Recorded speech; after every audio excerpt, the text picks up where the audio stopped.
Welcome to Creative Piecemeal Podcast, a podcast for creatives. I'm your host, Tammy Takeishi. Join me for compelling conversations with artists, actors, authors, musicians, and other creatives about the impact of the creative and fine arts in their lives and our ever-changing world.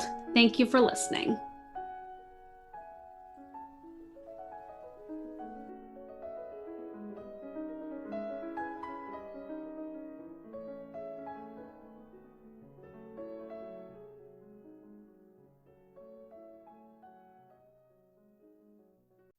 Hello, and welcome to Creative Piecemeal. Today I am here with Karen Blundell. She is a oboe and English horn player professional for over 25 years, having received her bachelor's from the Oberlin Conservatory, master's from the Hart School of Music, and completed a fellowship at the New World Symphony under the direction of Michael Pilson Thomas. She currently freelances, is a teaching artist, and is an advocate for persons with dyslexia. So very glad to have her on the show, and welcome. Thank you. Glad to be here. So I stumbled across your Instagram page or profile, or what account? Is that what they call it nowadays? I don't even know. Who knows? The Instagram thing. And I was just really captivated by your journey and by what you do. So if I'd love to just start with that, if you're okay with that. Sure. It's funny because I was kind of late to Instagram. Years ago, I had a YouTube channel when YouTube first started. So that was my first foray into kind of the social media world. And it was quite successful for the time for an oboe channel, like as successful as an oboe channel is going to get. But I wound up, when I moved to New York, I just didn't have time to do it anymore. And then just a couple of years ago, I fell into Instagram mostly because I like taking pictures, and I like taking pictures of like my reeds and things as I'm making them. So I started the account that way. And then I had one reel go viral, which was hilarious, and picked up a bunch of subscribers that way. And so, now I just really enjoy, I keep it very low profile. I tend to put pictures of things or places I am more than of people, because I have a thing about, I don't know if people want to be posted, so I'll never post someone without their permission. Mm-hmm. And sometimes I forget to ask, so I end up just putting up pictures of my reeds. But it's a lot of fun, and I've met some really neat people through there, some of whom I've gotten to meet in real life later on. So that's been very, very fun. That's really great. How did you get started with oboe and English horn? Was that what you always dreamed of doing, or did you sort of stumble into that? I would say I mostly stumbled into it. My father was a band director, and he taught in the school system where I was going to school. So when I first got to pick an instrument in 5th grade, I wanted to play the flute, but my dad was like, if you play the oboe, you'll get all these opportunities that you don't get on flute, just because there aren't as many oboe players, and we need an oboe player up in high school, and you should think about playing that. And he bugged me about it, and I not interested. I don't want to play the oboe. And I think partially because when we had gone to the little thing to learn all the different instruments, my mom, they had been talking about the oboe, and I mentioned to my mom, I said, "Mom, what's the oboe?" And she said, I think she tried to say it was the duck from Peter and the Wolf, like to make the association, but she was trying to like not interrupt the presentation. She just said, it's the duck. It sounds like a duck. So I was like, oh, no. So any interest I had, I was like, no, flute all the way. But that's an interesting point of like how I wound up on the oboe was then I started struggling with flute once we got into the ledger lines. I couldn't discern them very well, and I was getting frustrated. And then I saw the junior high school oboist, and she had all this gear with her instrument. You flute, you take it out of the case, you throw it together, you're done. She had swabs and cork grease and reeds, and like it was like the accessories just did me in. At that point, I was really frustrated with my flute playing, and I thought, they said, does anyone want to try the oboe? And I thought, all that gear. Yeah, I totally, and my intention was just to try it and then maybe go back to flute. But I tried it, and then that was it. I never went back to flute. I have my flute somewhere, but I can't play it anymore. Of the oboe versus English horn, is there a favoritism between the two, or do you love them equally?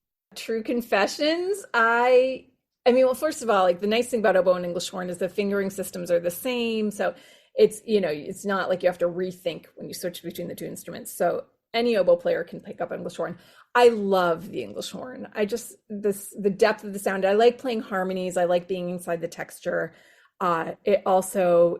It's an incredible instrument solo wise. Like the melodies you get to play are just so like just verklempt most of the time. And so I really enjoy that aspect of the instrument. I love playing the oboe too. And I would say over the course of a year, I probably play more oboe, but I definitely love playing English horn. And most of my jobs, like tenured positions, have involved English horn.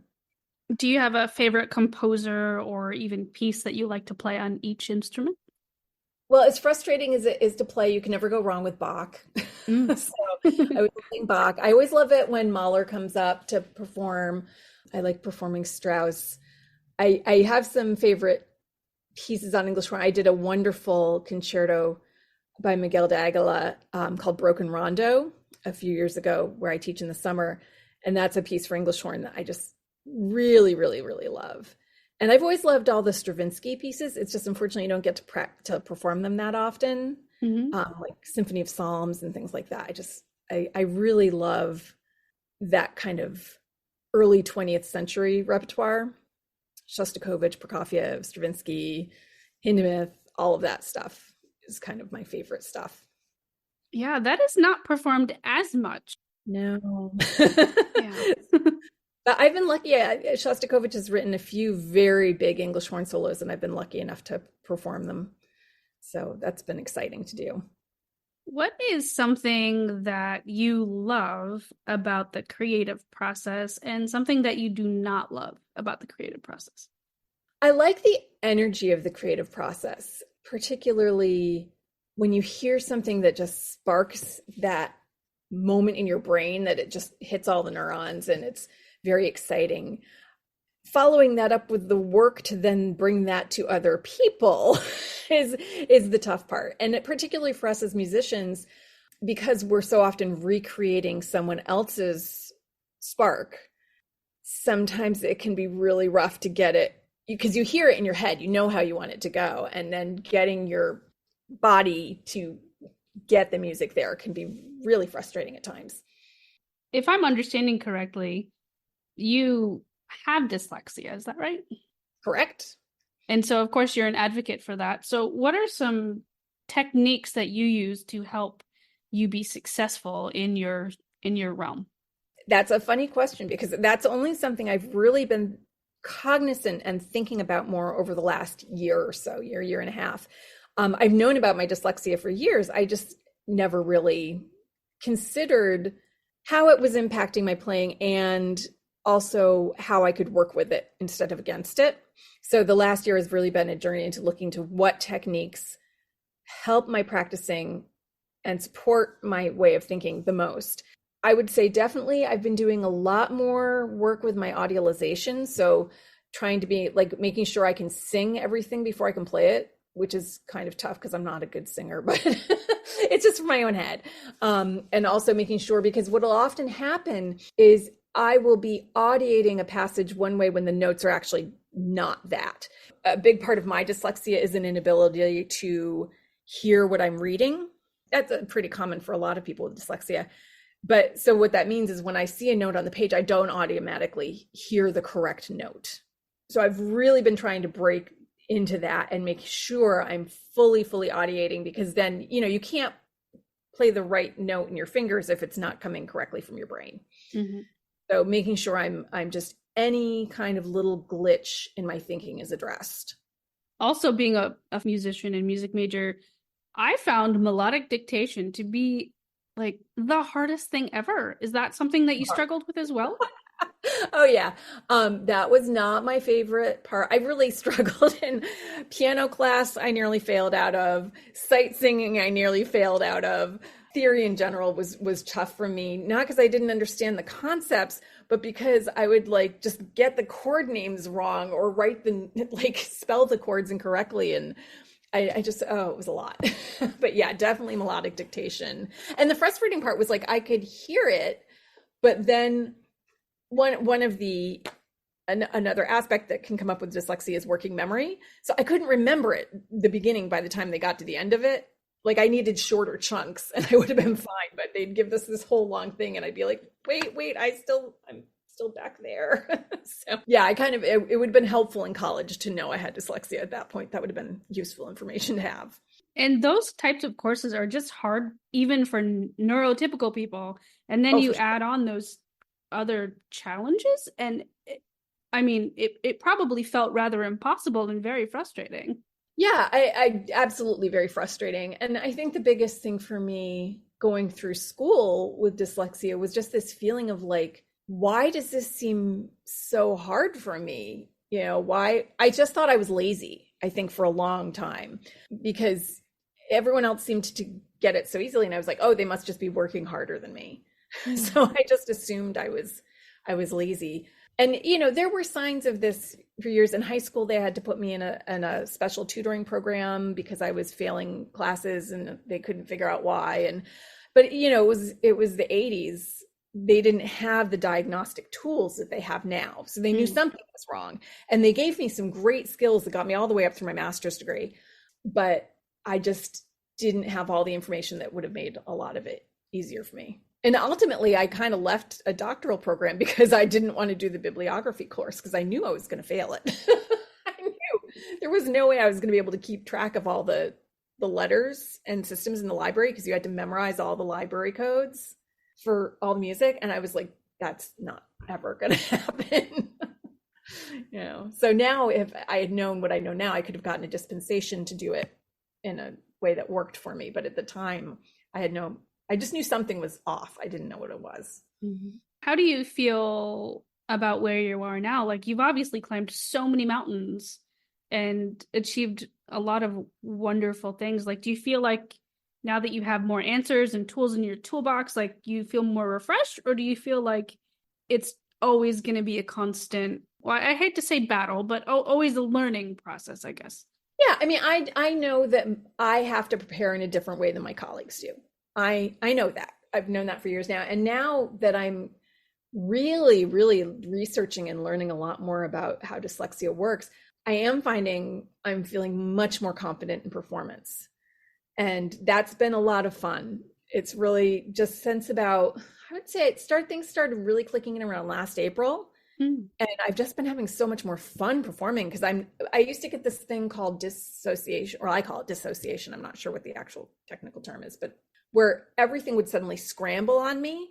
I would just kind of lose my ability to track through a passage and I could never figure out why. And now I finally kind of like, now that I understand why and I can practice getting through it more successfully and memorizing what I need to memorize, that hasn't happened as much. Now it will still happen, especially if I'm like really, really tired or overstressed or underprepared.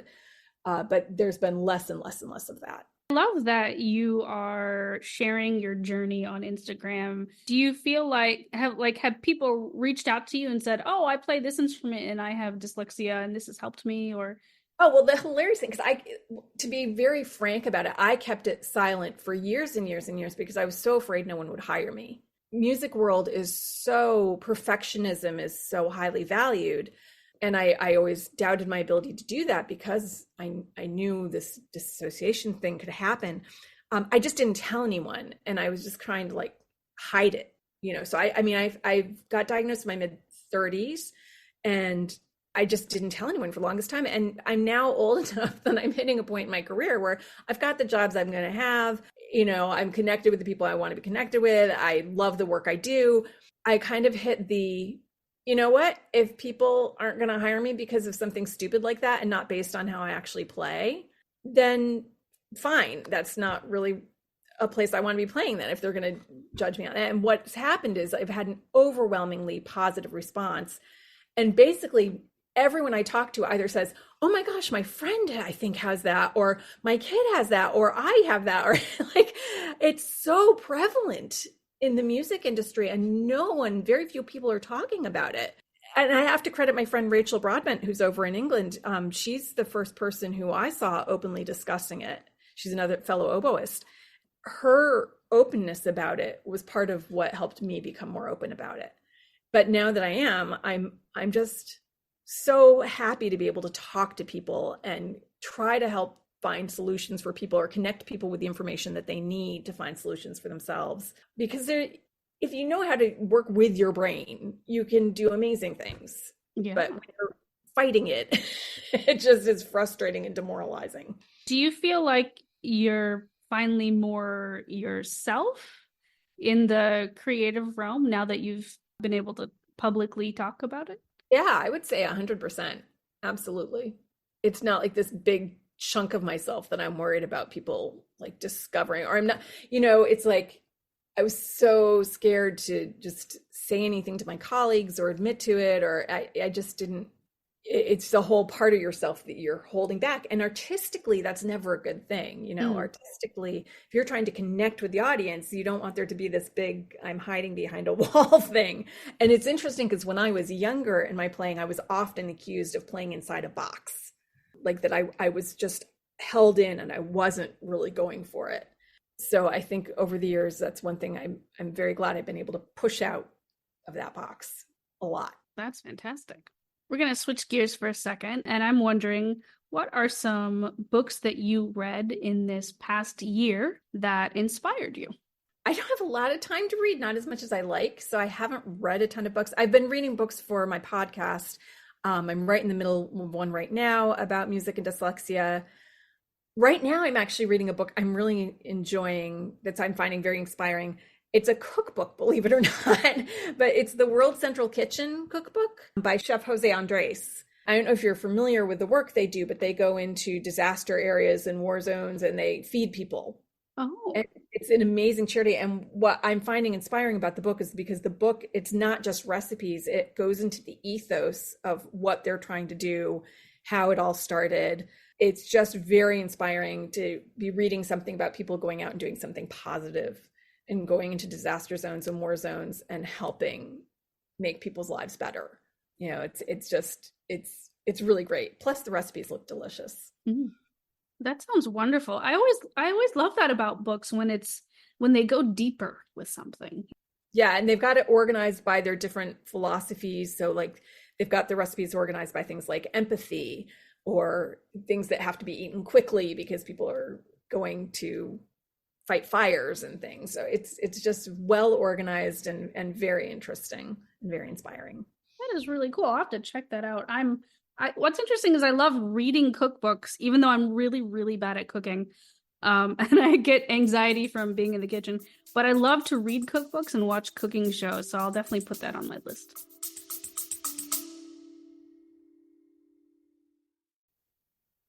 If you've been feeling burned out, stressed, overwhelmed, or exhausted, the resources and courses at the Self-Care Institute are here to support you.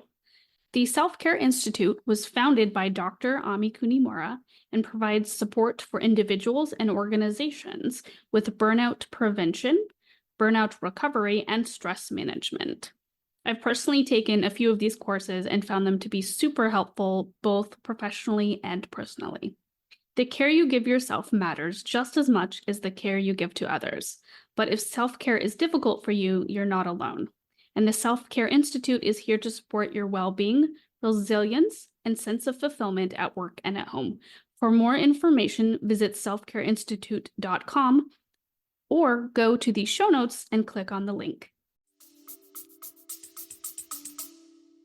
Yeah, it's a great book. I'm probably not going to cook anything out of it, to be perfectly honest.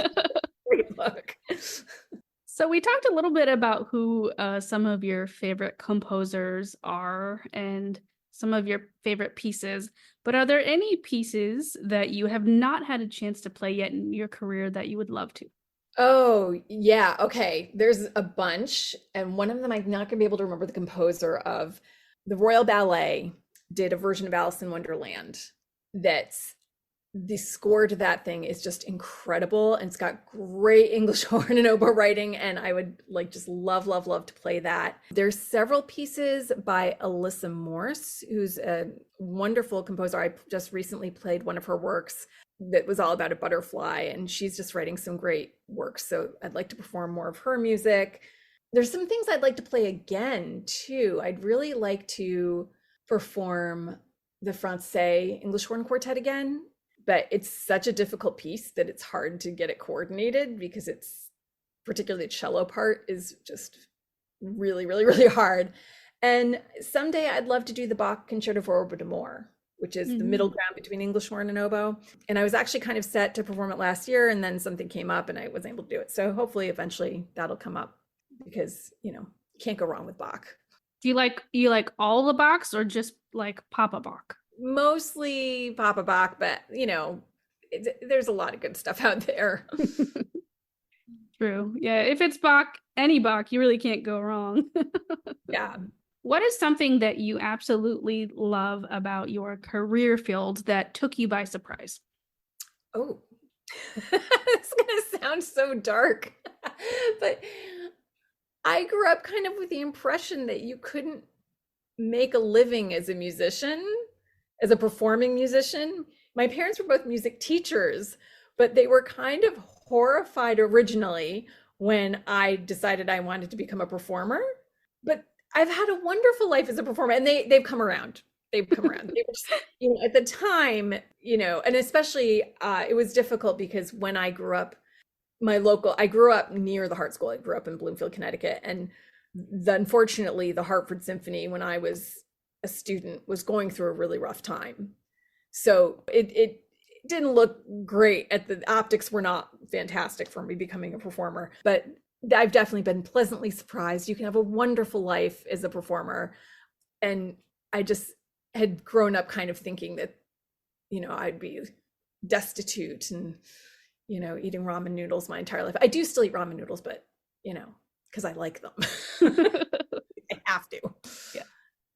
Well, that's good. Yeah, I know for musicians, it certainly spans the field for sure on, being able to make a living. And a lot of it comes down to so many different choices and opportunities and things like that. So I'm so glad to see that you've been able to do what you love and make a living at it. Yeah, I've been very lucky, but on the other hand, I tell my students all the time, if you're creative and you're willing to develop a broad skill set, you're going to find a way to incorporate your playing into your life. Mm-hmm. And we need lots of people incorporating the arts in their lives right now, because it helps us connect to one another and it makes us more human. So the more of that we can have out there in the world, I think the better, and that's one of the things too, is you have to get over, as a musician, what I call, kind of, not to bang on conservatories, but I do call it the conservatory mindset that can set in, of the competitive side of things sometimes. And I know at Oberlin, we were all very audition focused and one kind of path. But ultimately, all the people in my studio have branched out and done all this amazing different kinds of work. And it's been really neat to see our careers blossom over the years. So I was always passing that on to my students, is there's room for all of us. You just have to figure out your own personal path. Right. Figuring out your niche, what you're drawn to, your passion, or even taking risks and saying yes to an opportunity that you didn't think you'd be interested in, and you find your way, Yeah, absolutely. Particularly saying yes to sometimes the unexpected opportunities. That always leads you down interesting paths. Yeah. It sounds like keeping an open mind is really one of the best ways to be successful in the music world. I think so. That and just, stick-to-itiveness too. My high school oboe teacher once said to me, if you stick around long enough, you're bound to have a career. And I think she was right in that. One way or another, if you love it and you keep doing it, you're going to find a path. And you mentioned that you teach. Would you like to talk a little bit more about that? And what are some of your favorite nuggets of inspiration that you pass on to your students?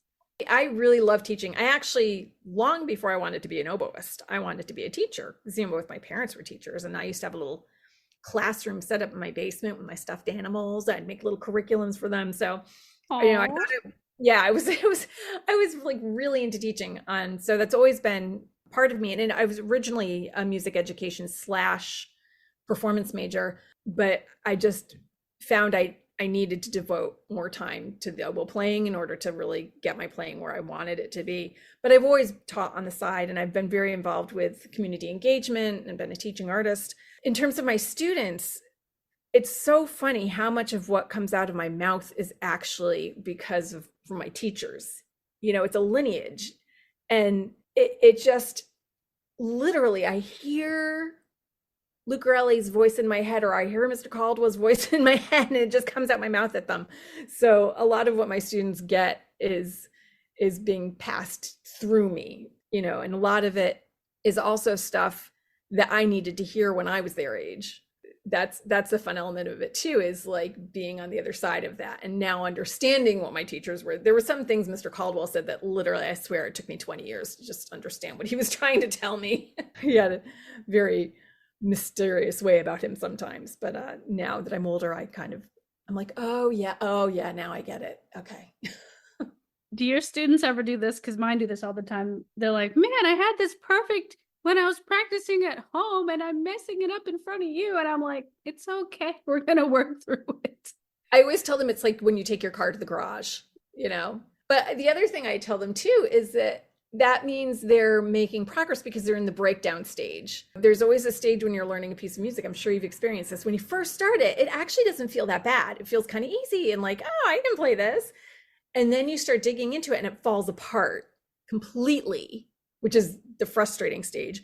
But then after you've built it back together, that's when the security sets in. So I always just tell them, I'm like, okay, well, that's just a mark in where you are in your progress with this piece. So now we know you're not there yet.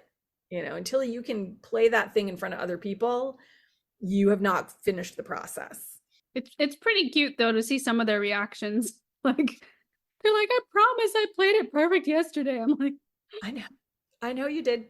I believe you. Play it perfect 3 days in a row, then we'll talk. Yep.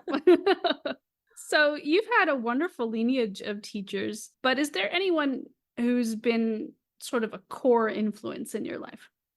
I would say of all my teachers, and I've worked with some of the best. I worked with James Caldwell, and I had many coachings with John Mack. These are all big oboe names, and Robert Atherholt was a big influence for me.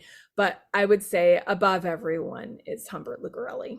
He was the one who taught me how to get the oboe to do what I wanted it to do. Caldwell taught me to have a standard, and Caldwell taught me about musicianship, but he wasn't super hands-on with the technique side of it, and I was a hot mess.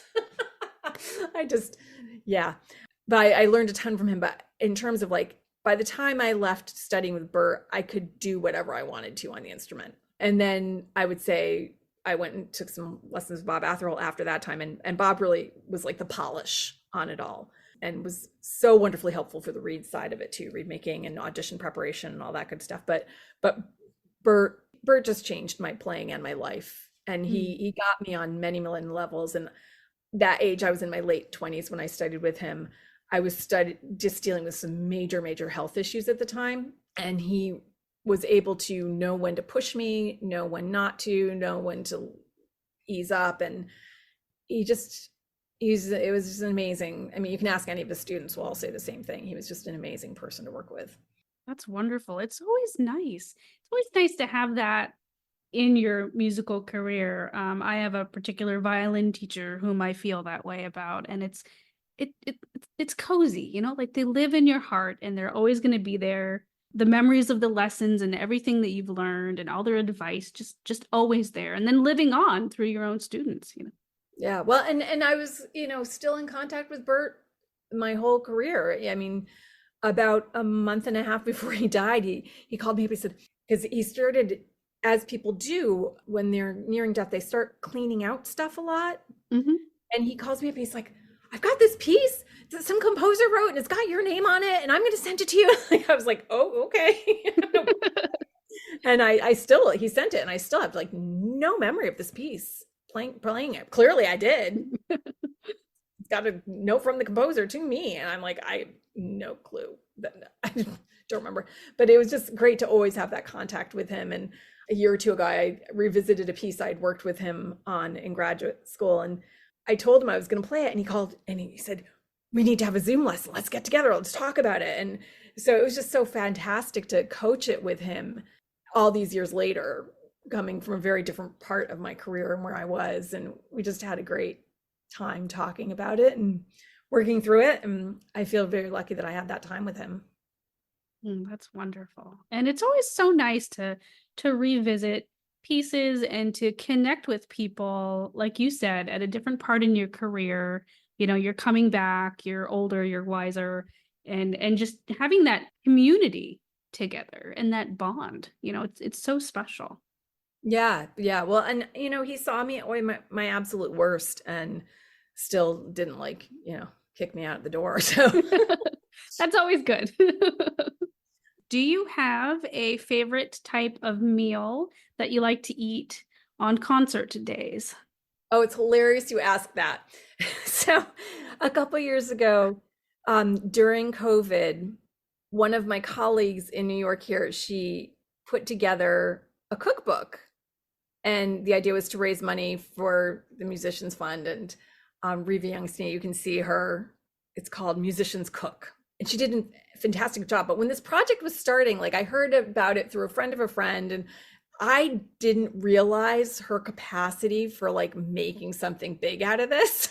So I was like, oh, we're talking about music. Okay, well, my favorite thing to eat is this tuna casserole my mom used to make when I was a kid, because it's a comfort food. It's like easy to digest, it's really, so I sent her this like ridiculous tuna casserole recipe that I guess was my great grandmother's originally, but it's a very basic recipe. I get the cookbook in the mail like a year later, and it's just like all these amazing, intricate, incredible recipes that people sent in. And it's like all the top musicians in New York City. And I was just like, and I sent tuna casserole. But it is true. It is what I eat on performance days if I can. It's just a nice, easy meal to cook. But yeah, kind of thinking I should have sent a more impressive recipe into that. Oh, that's funny. Tuna casserole, though, for the win. It is so tasty. It is so tasty. Right? And it's just easy. It's easy, and it's low energy to make, and it's very comforting. So that's my go-to. And it is now in print forever. Have you ever topped yours with like potato chips? My mom used to do Ritz crackers, Ooh. which was delicious. But I tend to do whole wheat breadcrumbs in an attempt to be slightly healthier. But potato chips would be awesome. I should do potato chips. My daughter would like that. My sister taught me that one, the potato chips thing, because I'd never thought about that. But it's nice to have like a crunch, a salty crunch to go with the like comforting, soft, warm tuna noodles. So, oh yeah, it's good stuff. Mm-hmm. It's one of a few, because I'm really horrible at cooking. It's one of a few things I can actually cook, and it turns out. Yeah, it's kind of foolproof. It was actually the first thing I ever cooked on my own. So, it's a meaningful recipe. Simple, but Yep. Where is a place that you would love to travel? And it doesn't even have to be for musical reasons. Oh, my daughter and I are dying to go to Salem, Massachusetts. Ooh. And I've been to the Boston, my niece is in school up in Boston, so we definitely want to go see her as well. And, I grew up in New England, and that's just a place I think we would both really enjoy going. And we like the history of it, and we're both intrigued by the witch trials. And so I think we need to get up to Salem at some point, swing through Boston, see my niece, and one of my best friends lives there as well. So yeah, that's the next on the bucket. I've been doing this thing lately with basically what I've called like mini holidays since 2020, because first of all, plane trips are really expensive. Then if someone gets sick, you're like stuck. And I've had COVID so many times now, it's just ridiculous. So I'm all about places we can drive to. And I've also been all about places that I kind of already know my way around a bit, because then I don't have to think so much about it. One of our first vacations after COVID was to Mystic, Connecticut. And I grew up going to Mystic all the time. So like, I know how to get there. I knew where to go, but it was fun doing it with my family who hadn't been there before. So we've been going. And then this summer we went to the Berkshires, which again, I've been to a million times, but it was so nice to go with them. And we went to Jacob's Pillow, which I had never been to. And I I used to do ballet when I was younger and dance, various dance forms. And so I really love dance, and that's kind of a mecca for dance. And I had never been there, and I was so excited to go. Well, that's nice. Yeah, I definitely want to explore more of the East Coast myself. I grew up in the Midwest, and East Coast is where I've just have so much interest because there's so much history. It is. I mean, you can't go 3 feet without stumbling over a historical marker somewhere. Yep. If you had intro music or a theme song to your life, what would it be? Oh, that's a good question. I don't know. It'd probably be something from the Police, actually. I really like the Police. Yeah, maybe something from like Ghost in the Machine. That's a good album. Classic. Yeah. Yeah, I should say something classical, I suppose, but Oh, wow. No, I just meant that's a classic album. I know, but if I'm a classical musician, I should probably say Bach. But I've already talked about Bach a lot. Bach's been getting a lot of shout outs today, so we're going to go with the Police. In your own words, what does living a creative life mean to you? That's a very, very good question. I think it means connecting with other people, with the world around you, and translating things that you're seeing and feeling and experiencing so that you can make those connections. It's like a transcription process is what creativity is. It's taking one type of energy and processing it and sending it out into the world in a different way. I really like that, Annette. Yeah, I like creativity as a whole. I've always surrounded myself with very creative people. There's just something about that spark and that energy that I just love. It's almost like espresso. Yeah. Yeah, you take the beans, you pour some water, you get something else out of it on the other end. And it's funny too, because I think as musicians, so much of what we do, at least in the classical realm, is more about interpreting than it is about the new creation. It's about just bringing something to life that otherwise would disappear. It's like a time machine. It's really cool. It's like you get to time travel.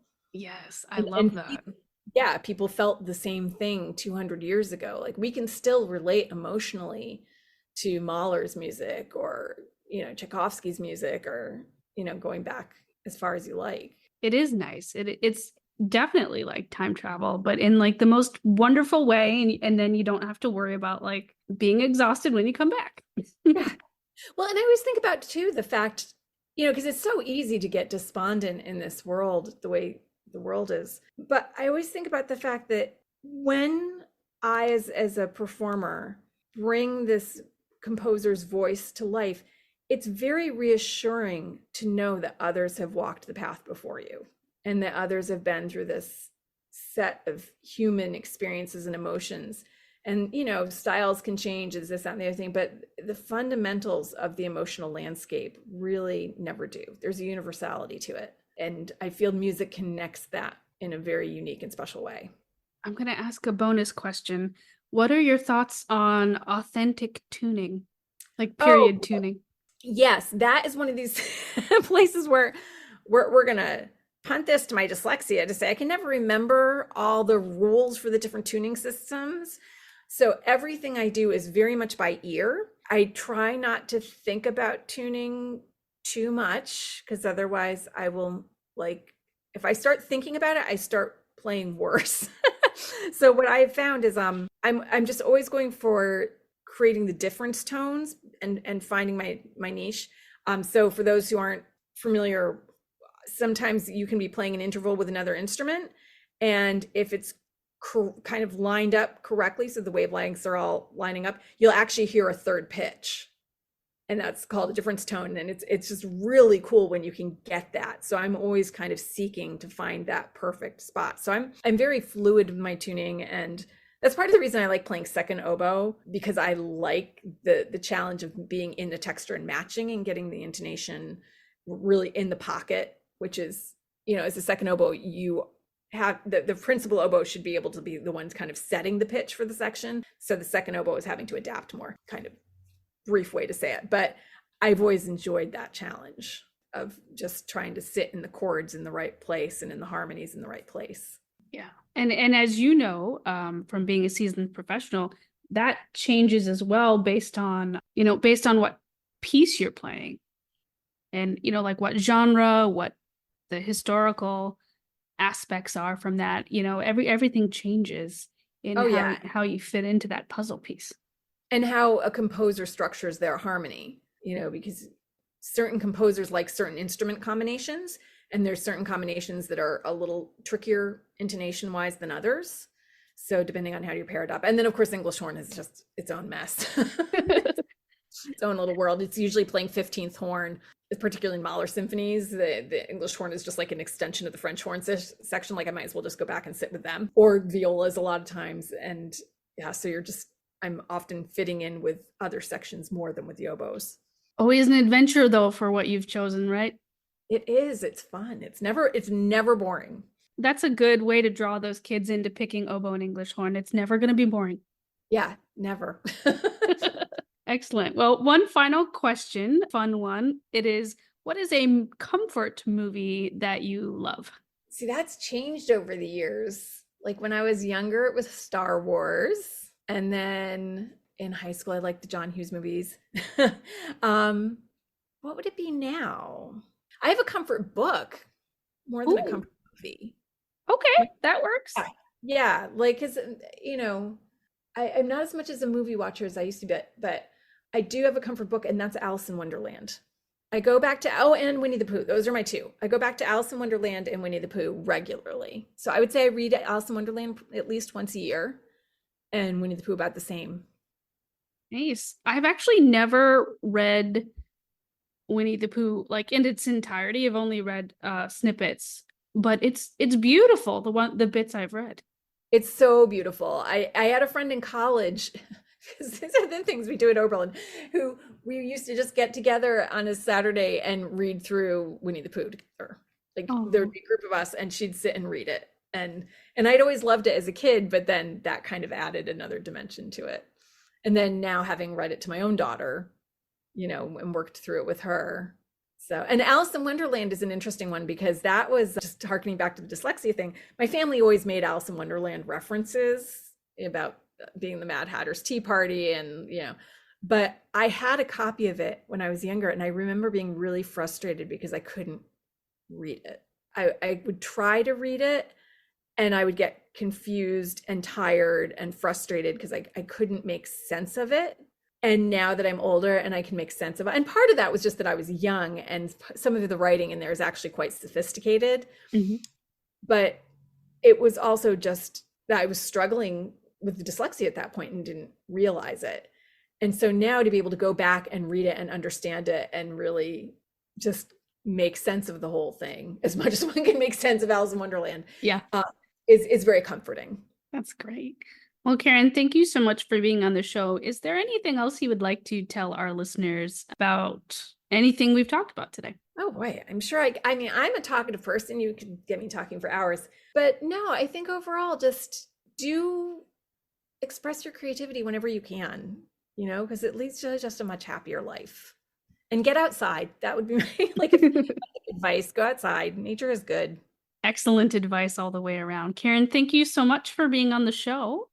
Thank you for having me. You're welcome. Listeners, please check the show notes for Karen's website, and please follow her on Instagram. She's got a great, inspiring journey on there. And as always, thanks for listening. Thanks for listening to the podcast. Like the show? Have a question? Stop by the Facebook and Instagram pages. Links are in the show notes, or search for Creative Piecemeal Podcast on social media and click follow for all the latest.